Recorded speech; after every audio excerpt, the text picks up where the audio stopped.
गावातील ती भयान शांतता, अंधारलेली रात्र. गाव असतो घाबरून. रोज अनेक झाले गायब. कोणास ना हे कळे कधी, कुठे आणि कसे.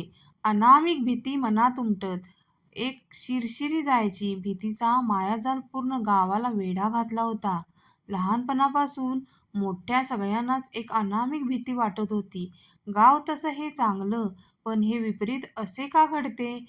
असे कितीतरी प्रश्न होते, ज्याची उत्तरं सापडत नव्हती. अनेक प्रश्नांचा बाण मनात राहतो कोंडून. कुणालाच काही कळत नव्हते.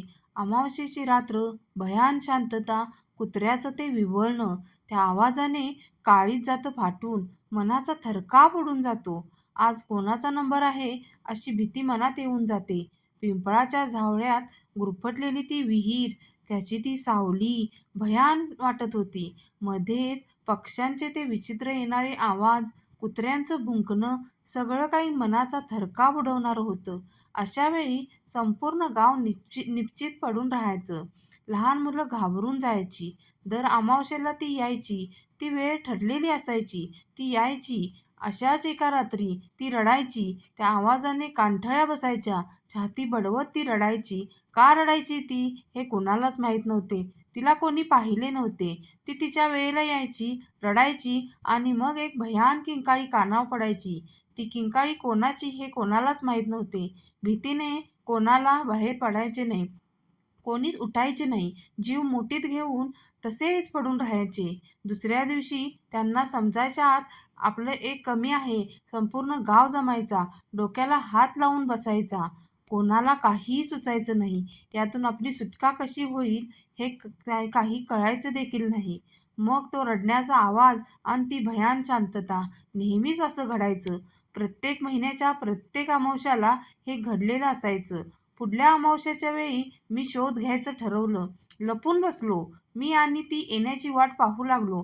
आली ती तिच्या वेळेला. डोक्यावर पदर, एक नवी नवरीसारखी ती. सगळा शृंगार करून आली होती. तिच्या पायातल्या घुंगराचा आवाज शांतता चिरत होती. ती आता एका घरासमोर थांबली होती आणि मग तिने रडायला सुरुवात केली. जोडीला तो कुत्र्यांचा आवाज. माझं अंग थंड पडलं. मी थरथर कापू लागलो. ती पुढे काय करते ते पाहू लागलो आणि मग मी बघतच राहिलो. तो दरवाजा आपोआप उघडला गेला.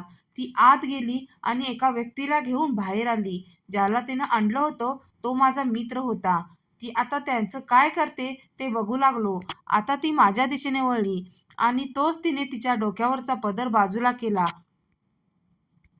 आता तिचा चेहरा मी बघू शकत होतो. ती कोण आहे हे मला समजणार होतं. ती आता मध्यभागी आली आणि तिचा चेहरा मला दिसला.